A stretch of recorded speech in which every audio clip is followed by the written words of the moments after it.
Most people have never heard the word. The word is limerence. Limerence.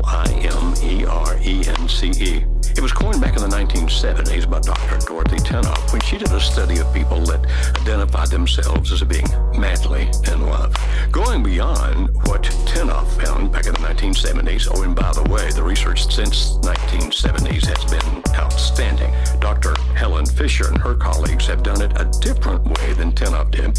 She is an anthropological biologist, and so they do these things such as putting a person who identifies himself or herself as being madly in love into an fMRI. An MRI, of course, takes a picture, but an fMRI is a series of pictures, and they take pictures of the person's brain, and they show them photos of random people, and ever so often, they show them a photo of the person that they're madly in love with. Now, in the sciences, we refer to that person as the limerent object. Sometimes just in shorthand, we refer to him or her as the LO. And by doing that and seeing the changes in what fires in the brain, what's taking place there, we identify that it's definitely real. It actually does exist. So when we talk about limerence, we're talking about people who are madly in love. Is limerence a bad thing always? The answer to that is no, it's not. You see, if you have two single people and one's not going to be really bad for the other one, and they develop limerence for each other, it will lead them to become emotionally involved with each other to the point where they feel they're madly in love, and it can lead a couple to marriage without a doubt. The process of falling in love does not necessarily involve going through limerence, although for many people it does. The thing is, though, and I'll explain a lot more about this later, limerence always ends.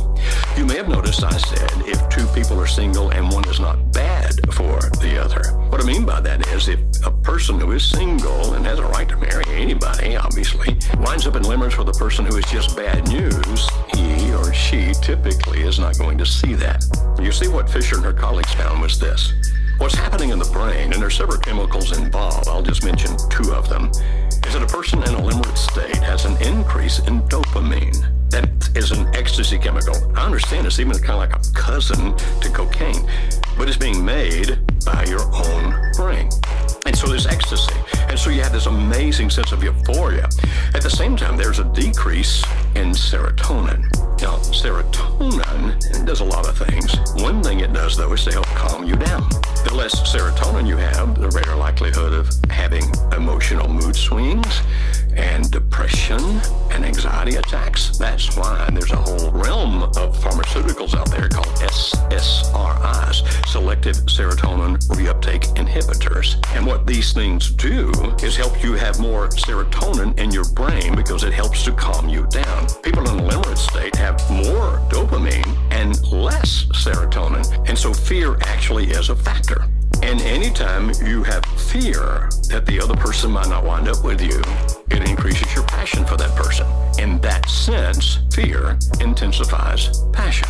So if you think about it, part of this euphoria, things are working really well. We're able to see each other, and people don't even know where we are. And it's not just sitting out in the park at a table. It has evolved to holding hands, which evolved to hugging, which evolved to kissing, which evolved to, and by the way, it doesn't always evolve to the next state, but most of the time it does, which evolved into a situation where we are seeing each other in a hotel or motel or a friend's house who's helping us cover, and we're making love to each other there. And because of all the intense chemicals in the brain, the sensation is, oh, I have never had sex like this before. This is amazing, and they truly do believe that. Part of it's the fact that you're in a brand new relationship. The other part has to do with these brain chemicals. And people think this is amazing. I'll never be able to match this anywhere ever again. Why didn't I have this before? This is where I'm meant to be. According to Fisher and her colleagues, in times of adversity, the limerent feels even stronger emotions for and attraction to the LO. So if they get caught, that adversity actually pushes the two of them together. It becomes you and me against the world.